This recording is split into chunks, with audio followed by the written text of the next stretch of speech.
Alright, here we are at the Cloverdale Railroad Crossing in Kuna, Idaho. All equipment here is WCH. It's I believe a late 2000 installment.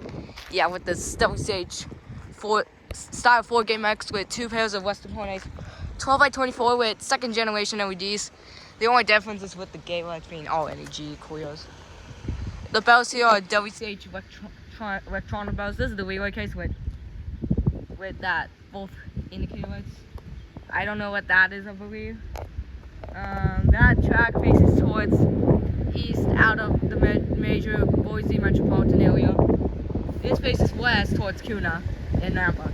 This is located on the Union Pacific Nampa subdivision. I don't see a train anywhere. And then in the sky, yeah, there's an airplane. Yeah, so we got nothing here. Yeah, there's the lights. The dot tag is 819328 west. I mean, down here. Yeah. This was part installed between the late 2000s by Union Pacific. Thank you for watching. Have a great day. Bye.